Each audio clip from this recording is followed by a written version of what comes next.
نبی پاک علیہ السلام فرماتے ہیں بے شک صدقہ کرنے والوں کو صدقہ قبر کی گرمی سے بچا اور بلا شبہ مسلمان قیامت کے دن اپنے صدقے کے سائے میں ہوگا۔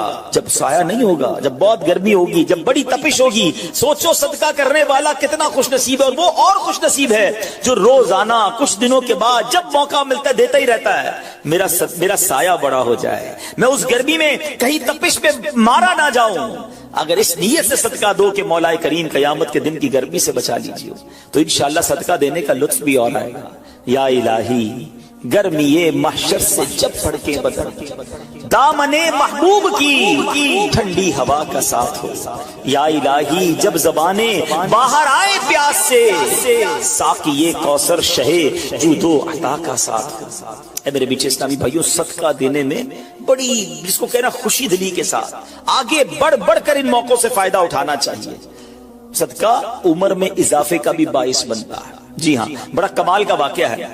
حضرت عیسیٰ علیہ السلام کے زمانے میں ایک دھوبی تھا، لوگوں کے کپڑے آپس میں تبدیل کر دیتا تھا۔ تو لوگوں نے حضرت عیسیٰ علیہ السلام کو اس کے بارے میں بتایا کہ حضور یہ بندہ بڑا گڑبڑ بندہ ہے، سب کے کپڑے ملا دیتا ہے، تو آپ جو ہے اس بندے کے لیے کچھ کیجئے۔ آپ نے اللہ کی بارگاہ میں اس کی ہلاکت کی دعا کر دی۔ وہ بندہ دھوبی اپنے معمول سے گھر سے نکلا، اس کے پاس 3 روٹیاں تھیں۔ ایک سائل آیا تو اس نے ایک روٹی اسے دے دی۔ سائل نے دعا دی، اللہ تعالیٰ تجھ سے آفات سماویہ یعنی آسمانی آفتیں سے تجھے بچا لے۔ دھوبی نے اس دعا سے بڑا متاثر ہوا، ایک اور روٹی دے دی۔ اس سائل نے دعا کی کہ اللہ تعالیٰ تجھے جملہ آفتوں سے محفوظ رکھے۔ اس نے تیسری روٹی بھی دے دی تو دھوبی سے اس سائل نے دعا کی اللہ تعالیٰ تجھے توبہ کی بھی توفیق عطا فرمائے۔ اب ایک بڑا سانپ جو ہے اس کی گٹھڑی میں داخل ہو چکا تھا، کیونکہ اب اس کی ہلاکت کی دعا ہو گئی تھی۔ اس سانپ کی گویا قدرتی یہ ڈیوٹی لگائی گئی تھی کہ اس دھوبی کو کاٹنا ہے۔ جب دھوبی کپڑے لینے کے ارادے سے اس نے گٹھڑی کے اندر ہاتھ ڈالا تو فرشتے نے اس سانپ کو لوہے کی ایک لگام ڈال دی اور وہ دھوبی سلامتی کے ساتھ واپس آ گیا۔ دھوبی کو پتہ ہی نہیں چلا کیا ہوا ہے۔ لوگوں نے حضرت عیسیٰ علیہ السلام سے عرض کی کہ اے روح اللہ، دھوبی تو صحیح سلامت واپس آ گیا، آپ نے تو اس کی ہلاکت کی دعا کی تھی، آپ تو اللہ کے نبی ہیں، ذرا سنو۔ حضرت عیسیٰ علیہ السلام نے اس دھوبی کو بلایا، فرمایا بتاؤ تم نے کون سی بھلائی کی ہے؟ کہتا 3 روٹیاں تھیں، وہ تینوں اللہ کی راہ میں صدقہ کی، اور وہ مجھے فقیر جو تھا وہ ہاتھ اٹھا کر جھولیاں اٹھا کر دعائیں دیتا رہا۔ تو آپ علیہ السلام نے اس سانپ سے پوچھا کہ تم نے اسے قتل کیوں نہیں کیا؟ تو سانپ نے عرض کی اے اللہ کے نبی، اللہ عز و جل نے آپ کی دعا قبول فرما لی تھی اور مجھے اس کو ہلاک کرنے کے لیے بھیجا تھا۔ جب اس دھوبی نے سائل کو صدقہ دیا تو ایک فرشتے نے آ کر مجھے لوہے کی لگام ڈال دی۔ جب لوگوں نے یہ بات سنی، دھوبی نے یہ بات سنی، اسے بڑا تعجب ہوا کہ اتنا گناہگار، میں لوگوں کو اتنی تکلیف پہنچانے والا، صرف ایک نیکی کی اور مجھے آفت سے بچا لیا گیا۔ اس دھوبی نے توبہ کر لی کیونکہ اس سائل نے توبہ کی بھی دعا کی تھی۔ تو پتہ یہ چلا آفتوں سے بچنا چاہتے ہیں، مصیبتوں سے بچنا چاہتے ہیں۔ آج کل تو کرونا وائرس کا زمانہ ہے، بلاؤں کا زمانہ ہے، ارے اس میں تو زیادہ صدقہ دینا چاہیے، اپنے نام کا بھی، بچوں کے نام کا بھی، فیملی کے ہر فرد کے نام پر صدقہ نکالتے رہیں کہ یا اللہ صدقے کی برکت سے ان بلاؤں ان وباؤں سے بچانا۔ ارے وباؤں سے، بلاؤں سے، آنے والی مصیبتوں سے صدقہ کیسے بچاتا ہے کہ سنیے، ایک شخص سیدنا ابو ہریرہ رضی اللہ تعالیٰ عنہ کی بارگاہ میں حاضر ہوا، کہنے لگا حضور میرا بیٹا سمندری سفر پر گیا ہے، آپ اس کے لیے دعا فرمائیں۔ آپ رضی اللہ تعالیٰ عنہ نے فرمایا اس کی طرف سے صدقہ دو، سفر پر جایا کرو نا، صدقہ دے کے جایا کرو، بیٹا یا فیملی کا کوئی فرد سفر پر ہے، صدقہ دو کہ خیر سے واپس آ جائے۔ سیدنا ابو ہریرہ رضی اللہ تعالیٰ عنہ نے فرمایا سمندری سفر پر ہے اس کے لیے صدقہ دو۔ اس وقت سمندر میں موجیں اٹھ رہی تھی، یہاں باپ اور حضرت ابو ہریرہ رضی اللہ تعالیٰ عنہ میں گفتگو ہو رہی ہے، عین اسی وقت ادھر سمندر میں موجیں اٹھ رہی تھی، جہاز ڈوبنے کے قریب تھا، ادھر اس کے والد نے اللہ کی راہ میں صدقہ دیا اور وہاں کہنے والے کو کہتے ہوئے سنا گیا اے سواروں تمہارے لیے سلامتی ہے، بے شک اللہ تعالیٰ نے فدیہ قبول فرما لیا۔ بیٹا سفر سے واپس آیا، اپنے والد کو سارا واقعہ سنایا کہ جہاز موجوں میں تھا، قریب تھا کہ ڈوب جاتا، مگر پھر ایک ندا آئی کہ تمہارے لیے جو صدقہ دیا گیا ہے وہ قبول کر لیا گیا ہے۔ تو اے میرے بیچے اسلامی بھائیوں، میں نے آپ کو احادیث بھی سنائی ہیں، آپ کو واقعات بھی سنا رہا ہوں کہ صدقہ بلاؤں کو ٹالتا ہے، صدقہ بیماریوں کو ٹالتا ہے۔ آپ میں نبی پاک علیہ السلام کی زبانی ایک خوبصورت واقعہ آپ کو سناتا ہوں۔ پیارے آقا علیہ السلام نے ہی یہ واقعہ صحابہ اکرام کو سنایا۔ واقعہ کیا ہے؟ میرے آقا فرماتے ایک عورت کے منہ میں لقمہ تھا، کھانا کھا رہی تھی، ہاتھ میں لقمہ اور منہ میں ڈال لیا، اتنے میں دروازے پر ایک سائل آیا، وہ عورت کیسی توکل والی، کیسی صدقہ دینے والی، کتنا اللہ کی راہ میں خرچ کرنے والی تھی کہ وہ لقمہ اس نے منہ سے روکا اور سائل کو دے دیا کہ یہ کھا لے، میں بھوکی ٹھیک ہوں، یہ بیچارہ غریب ہے، دے دیا اس کو۔ چھوٹی سی بات تھی۔ ایک لقمہ کیا ہوتا ہے؟ کچھ لوگ یہ کہتے ہیں پیسے ہی تھوڑے ہیں جیب میں، 5 10 15 روپے 50 روپے 100 روپے کے صدقے سے کیا ہوگا، میں تو خود غریب ہوں۔ سنو، ایک ہی لقمہ تھا نا، دیگ نہیں تھی بریانی کی، ایک لقمہ تھا۔ اور یہ واقعہ سرور کائنات علیہ الصلوۃ والسلام اپنے صحابہ کو سنا رہے ہیں۔ فرمایا وہ لقمہ اس عورت نے روکا اور فقیر کو دے دیا۔ اب اس عورت کے کچھ عرصے بعد بچے کی ولادت ہوئی، بچہ تھوڑا سا بڑا ہوا، باہر ماں کے ساتھ چلنے لگا، گھومنے پھرنے لگا، تو باہر گیا تو ایک بھیڑیا آیا، اور بھیڑیا آ کر اس کے بچے کو اس نے منہ سے پکڑا اور بھاگ گیا۔ ماں پیچھے بھاگ رہی، میرا بیٹا، میرا بچہ، اور بھیڑیا آگے بھاگ رہا ہے۔ اللہ اکبر! اللہ تبارک و تعالی نے ایک فرشتے کو حکم دیا کہ بھیڑیے کے پیچھے جاؤ، اس کے منہ سے بچہ چھین کر لاؤ اور اس کی ماں کے حوالے کر دو، اور ماں کو کہہ دینا اللہ عز و جل نے تم پر سلام بھیجا ہے اور فرمایا ہے کہ یہ لقمے کے بدلے لقمہ ہے۔ بات آئی سمجھ میں؟ اپنا لقمہ جو تم نے میری راہ میں دیا تھا، بھیڑیے کے لقمے سے تمہارے بیٹے کو بچایا ہے تمہارے رب نے، اللہ نے سلام بھیجا ہے۔ اے میرے میٹھے اسلامی بھائیو، یہ حدیث بتا رہی ہے کہ گناہ، نیکی جو تھوڑی سی بھی ہو نا، وہ ضائع نہیں کی جاتی، وہ اللہ کے یہاں محفوظ ہے۔ جمعے کے خطبے میں ایک حدیث سنتے ہیں، البر لا یبلا والذنب لا ینسا والدیان لا یموت۔ سن لو، نیکی پرانی نہیں ہوتی، گناہ بھلایا نہیں جاتا، اور فیصلہ کرنے والا جو رب عز و جل ہے اسے موت نہیں آتی ہے۔ اب ہمیں سوچنا ہے کہ ہم نیکی کر بھی رہے ہیں کہ نہیں، کہ گناہ کر کر کے اپنے اکاؤنٹ کو بھری جا رہے ہیں۔ یہ چھوٹے چھوٹے صدقے جب جب موقع ملے نا، ماشاءاللہ ہم جمعہ پڑھنے جاتے ہیں، کل بھی جائیں گے، مسجدوں میں ہم نے دیکھا ہوگا مسجد کا ڈبہ آتا ہے سامنے، کچھ نہ کچھ ڈال دیا کرو، اس نیت کے ساتھ یار تھوڑے اور جمع کرا دوں اپنی آخرت میں، تھوڑے اور اپنے پیسے جمع کرا، تھوڑے اور آگے چلے جائیں۔ اور یہ میں ایسے ہی خود نہیں کہہ رہا، سبحان اللہ، میں آپ کو بڑی خوبصورت 2-3 حدیثیں سناتا ہوں۔ پہلے تو یہ سمجھیے کہ آج کل دنیا میں اور آپ یہ چاہتے ہیں کہ ہمارے جو پیسے ہیں نا سیکیور رہیں۔ آج کل بڑا عجیب معاملہ، اچانک آگ لگ جاتی ہے، کسی کے پیسے چوری ہو جاتے ہیں، لوگ پریشان رہتے ہیں، سیکیورٹی مل جائے۔ ٹھیک ہے، تو میں آپ کو ایک حدیث سنانے جا رہا ہوں۔ نبی پاک علیہ الصلوۃ والسلام فرماتے ہیں، اللہ کے حبیب علیہ الصلوۃ والسلام فرماتے ہیں کہ رب عز و جل فرماتا ہے، یعنی یہ حدیث قدسی ہے، اللہ فرماتا ہے اے ابن آدم، اپنے خزانے میں سے میرے پاس کچھ جمع کر دے، اپنے پیسوں میں سے کچھ پیسے میرے پاس جمع کر دے۔ میں حدیث کا خلاصہ عرض کر رہا ہوں، نہ جلے گا، نہ ڈوبے گا، نہ چوری کیا جائے گا۔ سنو کیسی سیکیورٹی ہے۔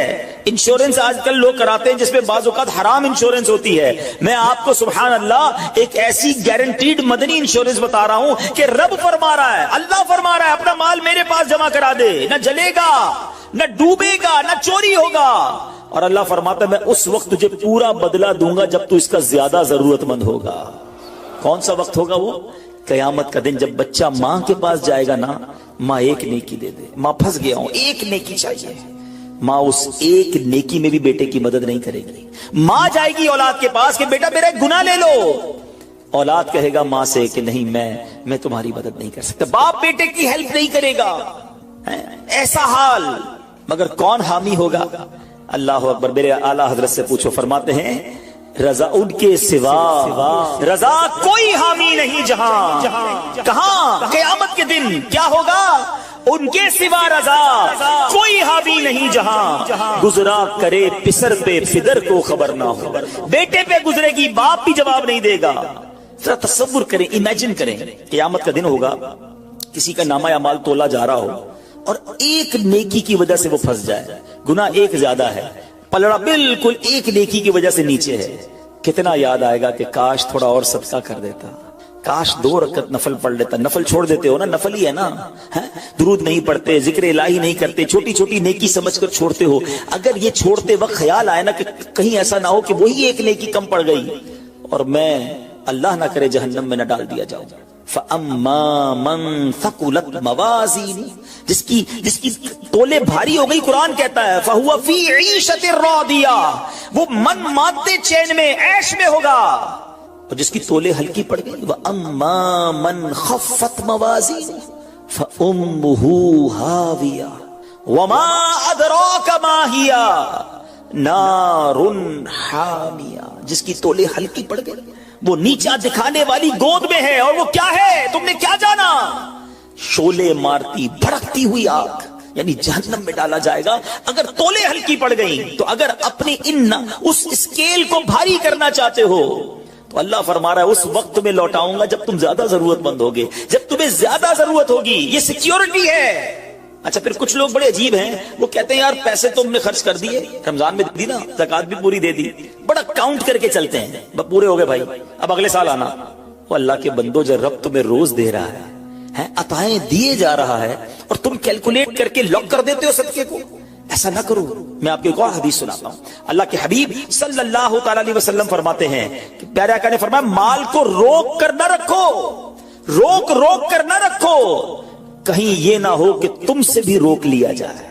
ہاں ہمارے لیے تو نہیں روکا جا رہا نا۔ مثال کے طور پہ دکاندار بیٹھے ہوں گے یا بزنس کمیونٹی کے لوگ بیٹھے ہوں گے، آپ کا مثال کے طور پہ مہینے کا 1 لاکھ روپے کا خرچہ ہے، کبھی کبھی ایسا بھی ہوتا ہے پہلے 2-3 دنوں میں 1 لاکھ روپے ہو جاتے ہیں پورے، تو کیا تالا لگاتے ہو کہ چلو بھائی اب پورے مہینے کا ہو گیا 27 دن بعد آئیں گے؟ نہیں، آنے تو جتنا آ رہا ہے، ہم آنے والی سائڈ تو نہیں روک رہے، ہاں خرچ اللہ کی راہ میں کرنے والی روک لیتے ہیں۔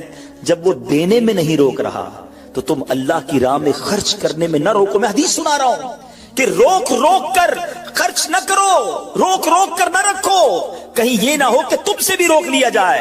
ایک دوسری روایت میں کہ نبی پاک علیہ الصلوۃ والسلام نے فرمایا خرچ کرو، گن کر نہ رکھو، کہیں یہ نہ ہو کہ اللہ بھی تمہیں گن کر نہ دے، کہیں یہ نہ ہو کہ اللہ بھی تمہیں گن کر دے۔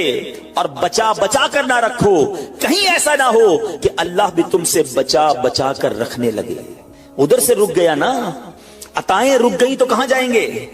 آپ دیکھیں، اچھا آج کے دور میں تھوڑا سا آپ سروے کر لیں، جتنے لوگ آپ کو صدقہ خیرات چیریٹی کرنے والے، کھانا کھلانے والے آپ کو جو لوگ ملیں گے نا، آپ دیکھیں ان کا سرمایہ بڑھ ہی رہا ہوتا ہے، ان کا مال میں اضافہ ہی ہو رہا ہوتا ہے، کیونکہ اللہ پاک انہیں دنیا میں بھی نواز رہا ہوتا ہے۔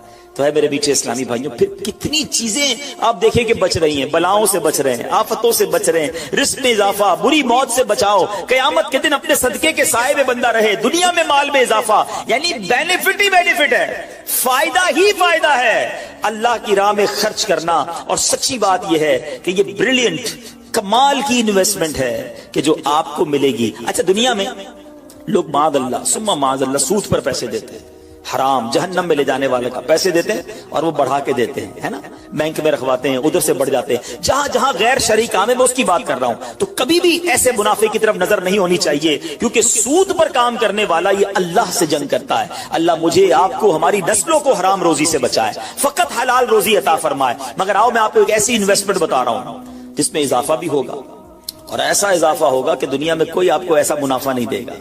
اور یہ میں نہیں کہہ رہا، حدیث پاک کا مفہوم ہے، ہم جب صدقہ کرتے ہیں میرے اور آپ کے ہاتھ سے نکلتا ہے، اللہ کے حبیب علیہ الصلوۃ والسلام فرماتے ہیں جس کا مضمون ہے کہ جب صدقہ بندے کے ہاتھ سے نکلتا ہے، ہاتھ سے نکلتے ہی اللہ کے دستے قدرت میں چلا جاتا ہے، اور اللہ تمہارے صدقوں کو پالتا ہے جیسے تم جانور کو پالتے ہو۔ چھوٹا بچڑا ہوتا ہے، چھوٹا جانور ہوتا ہے، آہستہ آہستہ بڑا ہوتا ہے نا۔